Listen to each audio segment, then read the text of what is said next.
Um, Let me move the mic a little bit closer. There we go. I feel like I've made progress for sure.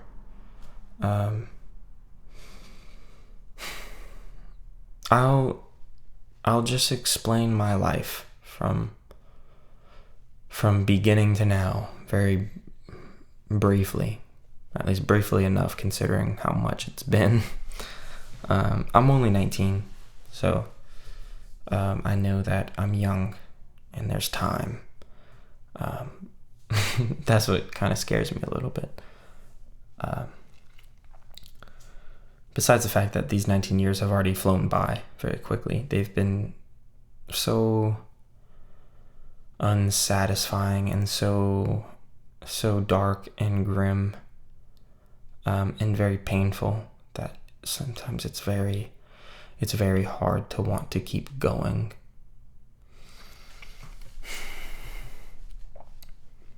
So, for context, I was born in 2005. My mom, so I want to make this clear ahead of time. So I'm going to say my dad and my father. My dad is not my biological dad. He adopted me legally, like before I can even remember. Basically, when I was a baby, he adopted me from my father. My father is my biological dad, so when I say father, I'm talking about him. So my dad, non-biological, and my mother were together, and she cheated on him with my father, and then that's how I was born.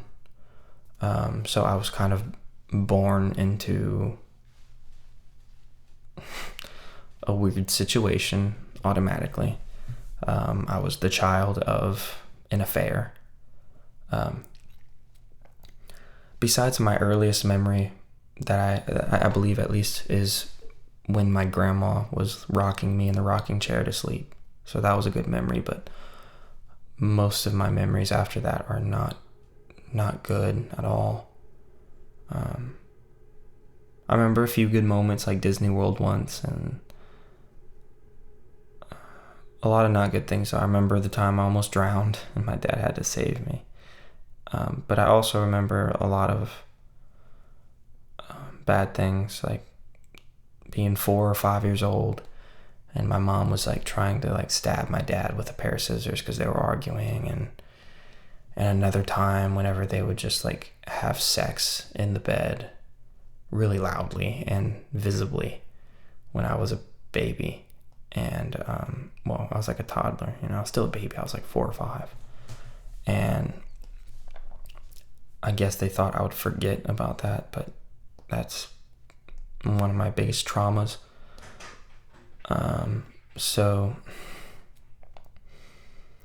But then, okay, so when I'm 5 years old, of course, 5 years after I was born, and 5 years after my mom had cheated on my dad, she did it again with the same guy, my father, and had my little brother.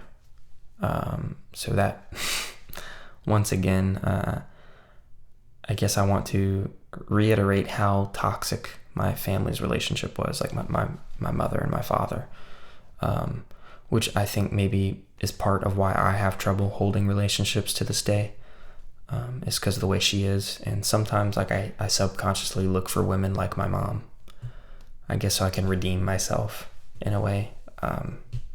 So usually the women I'm into tend to be not emotionally available. And even when I've tried, though, to be with different kinds of women, it just, I'm either not into them and feel like I can't treat them right, or like I don't know, or they're just maybe still the same, they just still drop me for some reason. Which I don't want to say for some reason, like women are just dropping me because of no reason. Like I understand there's probably reasons I don't really understand yet, and I'm trying to. But anyway, that's besides the point. Age 7, my father passed away from an aneurysm, so it was kind of boom, out of nowhere. He's gone.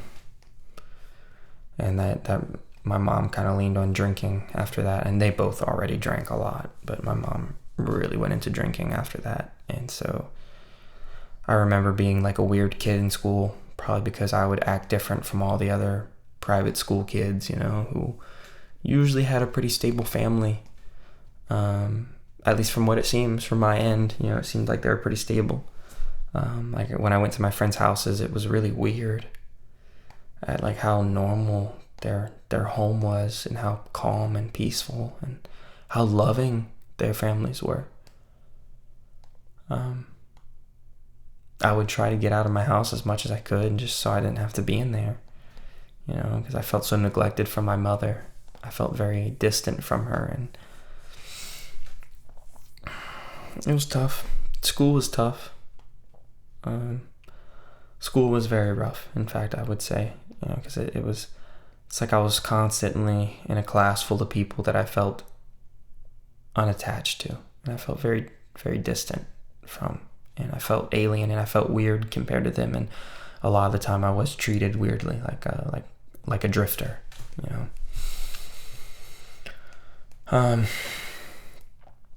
So you go up to about high school, and at this point, like I still have friends in school, like friends, I guess.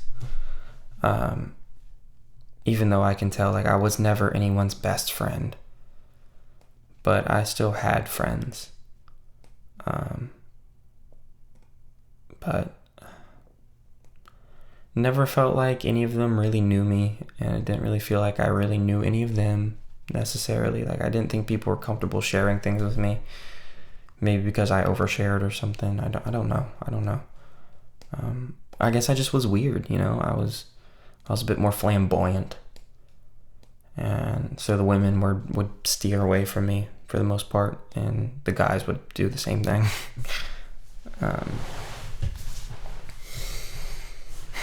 But about age 15, I think I was like 9th or 10th grade. That's when I started homeschooling. My brother had just passed away at that point from cancer. I think he was like 24 or something at the time. 23 maybe. So that was very, very difficult. That was the cherry, the really rotten, shitty cherry on top of everything else that had already happened. Which I'm not denying that I'm sure so many people's lives are infinitely worse than what I've gone through, but this is just the experiences I've had, and how they've affected me from what I can understand. And it was unfortunate too, because I feel like I was just at the age where like my older brother finally saw me as like becoming a friend rather than just a little brother, So it sucks that like the last older male figure in my life I had, besides my stepdad, who I never really got along with because we're just two very different people, like the last older figure I had that seemed like more of a friend at the time now, died. And after that, I don't think I processed his death completely, because I actually wasn't as sad as I thought I'd be. I was still very optimistic about school and my relationships and my music and my musical abilities. I was very innocent at the time. Still, I wasn't necessarily innocent, more than I feel like my brain was pushing out all the trauma. So I was still innocent in the sense that I wasn't dealing with the trauma yet. It didn't exist in my own head, I guess, for survival reasons. But that's, like I said, like right after he died, and after that point, I left school and I just started working. I was like 15, homeschooling and just working all day, which kind of set me into real life quicker than most other high schoolers would, because now I'm already in the position where, okay, this is the real world. You don't make any money. if you were weird in high school, you're still likely going to be weird and unpopular in your normal social life afterward. And what was extra sucky about it is like, you think like the nerds and like the geeks or like the weird kids in school, they would be the ones who like, I don't know, like I guess the stereotype is like, oh, the cool kids usually just end up broke and like wasted away or whatever, and the nerds end up being really successful. And the way I found it worked was all of like the more like the smart kids or the weird kids or whatever, like all just ended up in stable relationships and going to college for jobs with pretty good income, and they were very stable, mostly from what I see, at least. I don't know what's going on in their life, but they've been in, at least the ones I've known, they've been in a happy relationship for a long time. Like, both of them seem very stable. Like, I don't see them having many issues besides the small ones, and they just function well in society. The cool kids, they mostly just like either became electricians, worked in the oil field, or HVAC or something like that, which still pays decent. So they got enough money to be happy. And maybe their relationships aren't as good, but I suspect some of them are probably going through similar things, and I just don't know. But regardless, I know they have closer friends to them than I do to me. I mean, I have like 2 real friends. And I know like people will say, oh, well, 2 real friends is better than none. And I go, yeah, that's very true. It's better than having 10 fake friends. Definitely. But even then, like it's one of them lives out of state, so it's just like a call every now and then, and he's very political all the time, and sometimes that's just very tiring for me, and I still talk to him a lot. I don't let that change our friendship in any kind of way. But sometimes it's like, okay, I need a break from all these politics and all of these cryptocurrencies, and how that is. And then there's my guitarist, who's also a good friend of mine, but he's also he's iffy on the band, and I feel like he's not putting in as much effort as like we need as a band. And I don't know, it's like we know a lot about each other. Like, we probably know each other better than anyone else in the world. And he's a great friend. But yeah, he's also not living in my city, so I'm living in this city here completely alone now.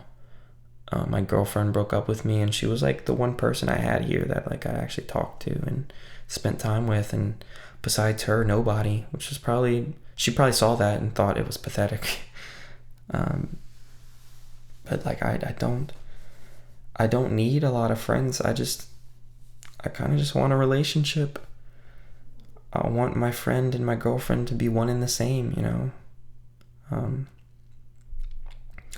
Also, besides the point, so let me go back to, about 15, I started working. And then this night is when everything changed, Like I said, at this time, my mind had kind of, my mind was still stable. I had work acquaintances and still a few friends from high school I would text and hang out with, and so I still felt somewhat normal in the world, at least to an extent.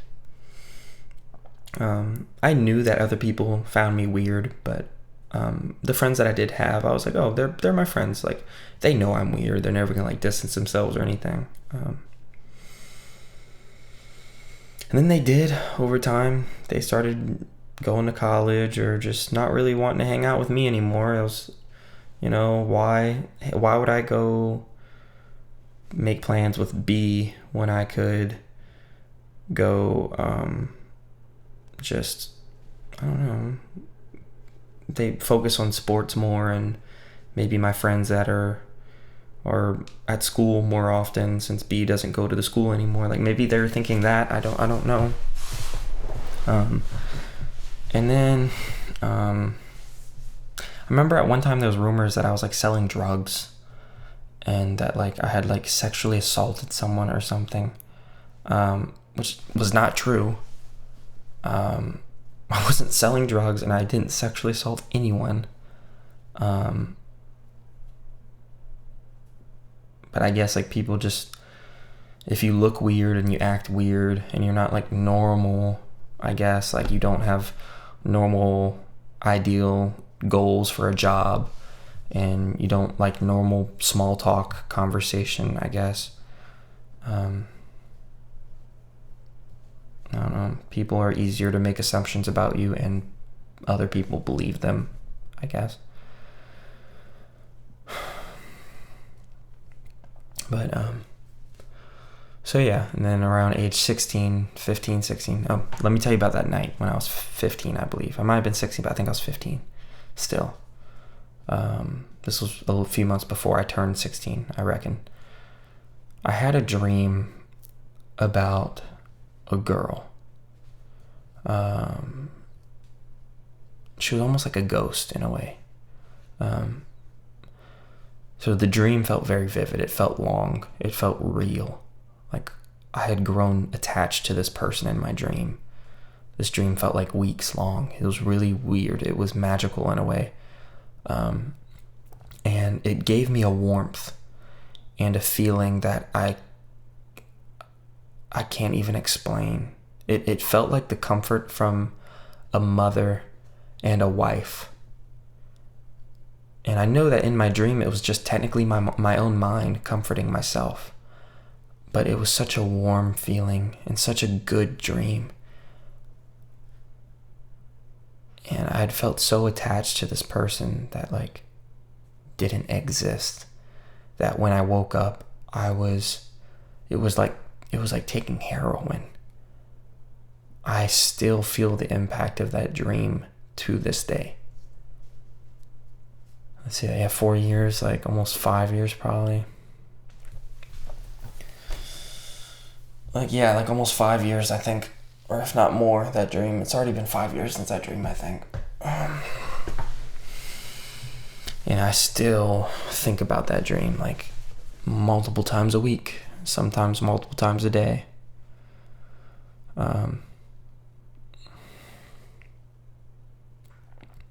But yeah, I woke up from that dream and immediately was hit like with an absurd depression and anxiety that I had never felt in my life. It felt like, in a way, it almost felt worse than when I lost my brother and my father. You know, I was given this warm, beautiful feeling in person that connected with me perfectly, and I connected with them. And then it was just stripped away from me in one night. It felt so real, you know, like you don't think a dream could do that to you, and it did. And I don't have an addictive personality. Believe it or not, I bought this vape tonight, and it's been months since I vaped. But it's been a bad day, like I said, and I was like, fuck it, I'm going to get a vape. And I know I'm probably going to smoke this for like 2 days and be done. But, so I wrote a lot of songs about that girl in my dream, and I'm writing a book right now about it. That's based on it, at least. And after that, the depression just steadily got worse. When I turned 16, I quit the job I was working, and went to the psychiatric hospital for suicidal ideations. I had started like cutting myself, and like I told my mom, I was like, I don't want to live anymore. Like I don't want to. There's too much pain. I'm not happy. I can't feel happiness. And it's like it's an illness. Like it plagues my everyday. I never feel like one full person. I never feel happy. I never feel accomplished. Even when I accomplish things, it's like a very fleeting feeling. So yeah, I went to psychiatric hospital at 16. I stayed there for a week. Well, like 5 days, I think. When I left there, about a year later, when I was 17, is when I met like my first real relationship, first like girl I actually like got in a like pretty serious relationship with. I met her at the job I'd quit. I went back to, and she had started working there, and I met her, and so we started going out. And ironically enough, she was a redhead, and like I was obviously attracted to her at first because I was like, wow, like she's beautiful. She's got beautiful red hair, and like she kind of reminded me of the girl from my dream. You know, she listened to me. She like when I was vulnerable, she comforted me.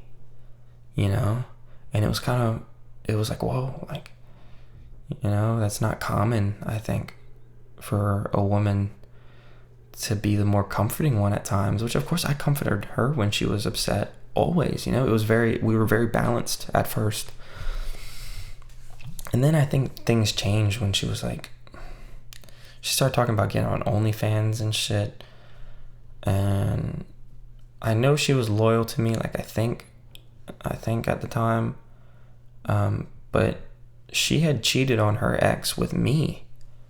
So like, of course, like that red flag was always in the back of my mind. And then when she said like the OnlyFans thing, I think I started to like panic. Boom. Like that's where the self-sabotaging started in a way. I was like, okay, like this is a huge red flag. So I started distancing myself. But the more I distanced myself, the more I'd miss her. But the more I miss her, the more I distance myself. So it was like an endless cycle of sabotaging. And eventually she got fed up with it. And I'm not going to go into the whole detail of like the end part of the relationship, but it was very on and off, and it was very painful, very, very traumatic in a way, because I lost a good bit of myself at that time after we broke up. And I feel like I still haven't gotten back a lot of that. Age 18, I mean, I can't even remember much. I think at that point, yeah, I was mainly just still living in my mom's house at the time.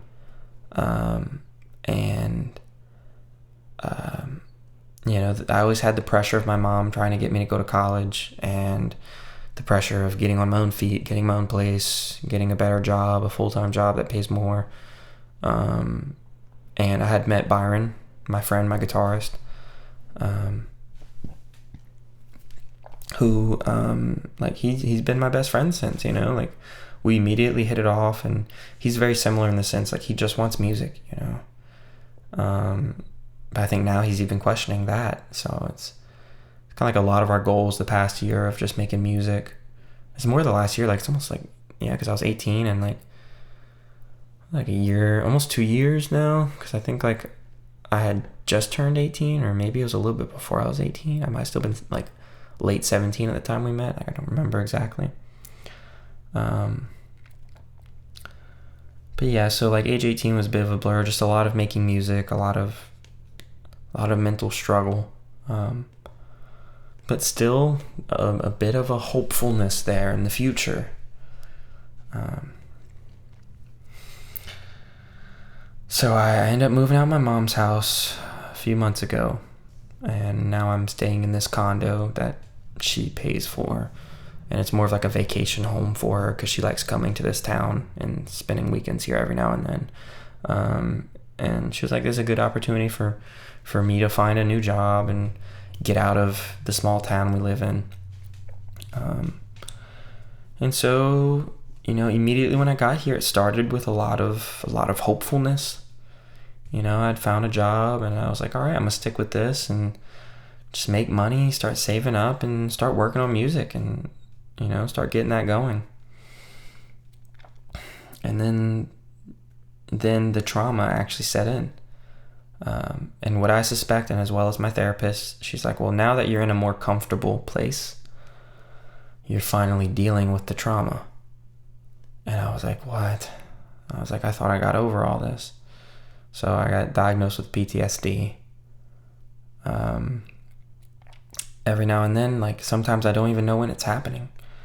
It'll just be one moment I'm fine, and then the next moment I start to lose my sense of self, and I'll start to panic, and I don't know why. So I'll like start breathing quickly. My like I'll go into a full-on panic attack. My hands will lock up, my mouth will lock up, and I'll kind of like talk like this, and it was close to a seizure almost. So I had to go get an MRI done to make sure it wasn't, and like did like a bunch of brain tests and everything, and it wasn't. It's just panic attacks from the PTSD, I guess.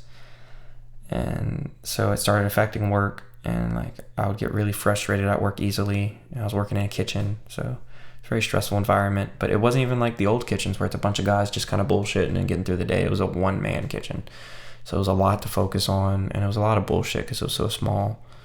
But so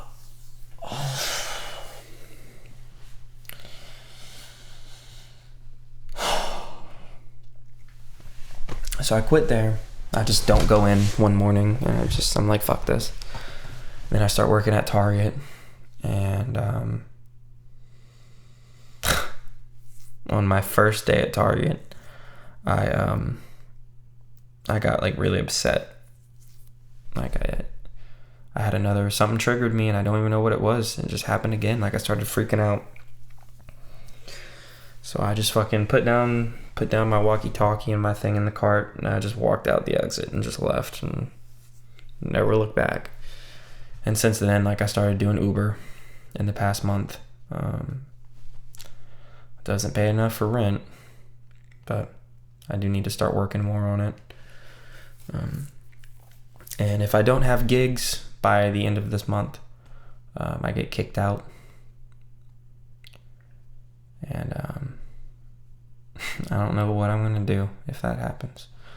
So I'm really hoping that the band I'm in can get ourselves together, and we can get all this shit rehearsed and finished so that we can start playing. Because I need to prove to my mom that I can do this. I need to get some gigs.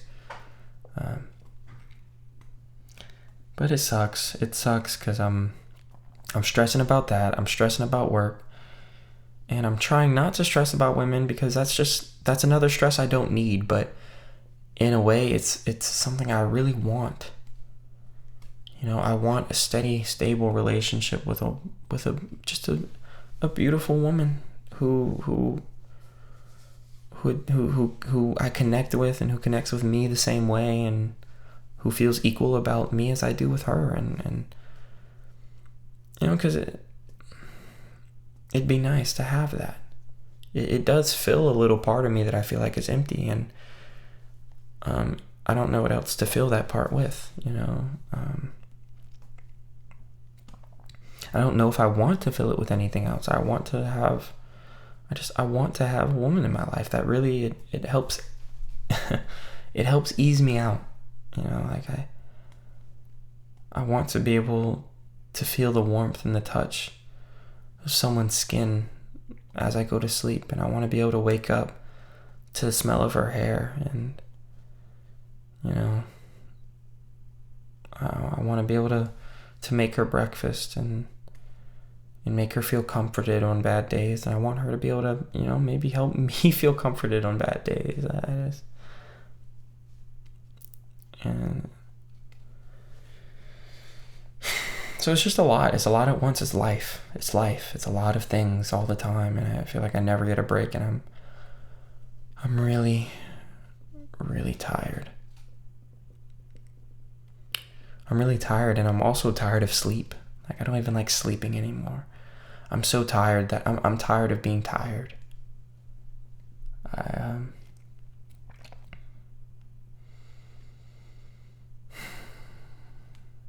just want to feel like a whole, happy person. I want to be innocent again. I want to get rid of the trauma that's pushed up in my mind, and I just want. Is it so much to ask for just a self-sustaining career in music? You know, like I was born into this world, and the only thing that makes me feel really complete is playing music. Is it so much to ask to just have that, and maybe a woman in my life that I connect with? Like I feel like I'm not asking for a lot. That, you know, like they've got all these rich politicians and big corporate bosses who own more than thousands of people's income combined. And can I just have enough for me and a family one day, without having to bust my ass offshore on an oil rig, which some people are just built for that. It's not me. And it's like when I do want to work now, like even just retail, something as easy as retail, I start freaking out, It's like music is the only thing I feel happy and content doing. Or writing, but I don't have a book written yet. I'm trying. And I won't even know where to start with that. So it's like, I don't know. I don't know what to do. I'm just pushing for music. I'm trying. I'm doing everything I can right now to get us ready for some gigs. And hopefully we start playing, and then it's like, whoa, guys, we have gigs coming in. Like, they loved us. We get more, and it just builds up from there. That's what I'm really hoping. I'm still trying to be hopeful about it. I'm just trying to push through it all. But it's so hard. And I'm so tired of spending all my days and all of my time alone. Whether it's alone in my room or alone walking by the lake. I don't want to be alone anymore. I want to get rid of the pain I feel, and I want to get rid of the anxiety and the panic attacks. And I'm not gonna lie, in the past few months there's been many suicidal ideations. I don't think I'll do it. I don't think I'd commit to it. And I don't want to ever do that to my family, and I don't want to hurt them, but I'm also tired of hurting myself. Like, I'm tired of being hurt constantly. So I'm trying to also learn how to be content with where I am now and not feel so anxious and not feel so sad all the time. But I'm also trying to find a balance to where I'm not just trying to escape it all the time, because that's not good. I don't want to drink my problems away. I don't want to smoke my problems away. I don't want to... Speaking of smoking, I need to hit this. I feel like I'm not a very addictive person. Sex maybe. I'm not gonna lie. Like I said, the touch of a woman is just... It's invigorating for me. I do feel the constant need to be stimulated by a woman. Like when I'm not emotional with a woman, I usually have sexual partners that are there that come and go.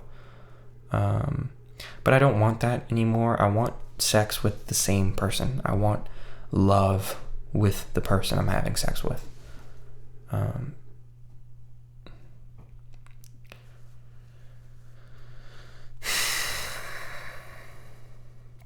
My guitar broke today.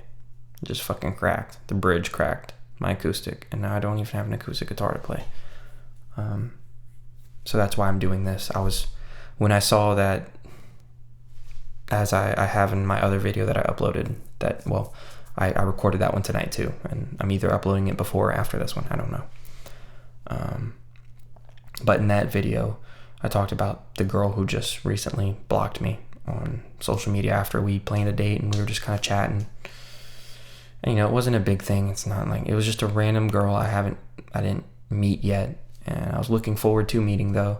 But like I said in the video, it was just discouraging because of context behind it, and it's just frustrating.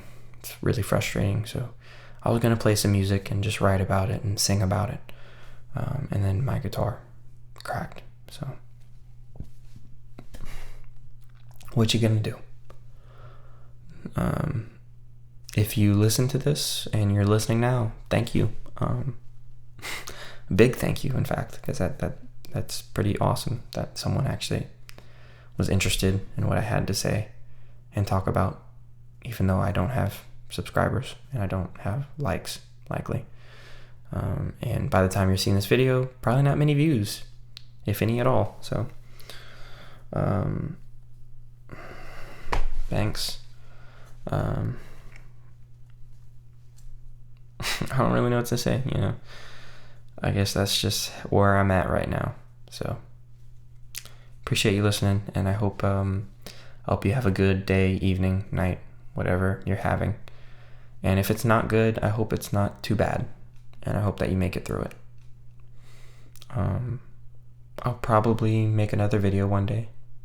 I don't know. I guess it depends if, I get at least a little bit of interaction from these. But even if I don't, I might still make videos just for my own head. So, thanks for listening.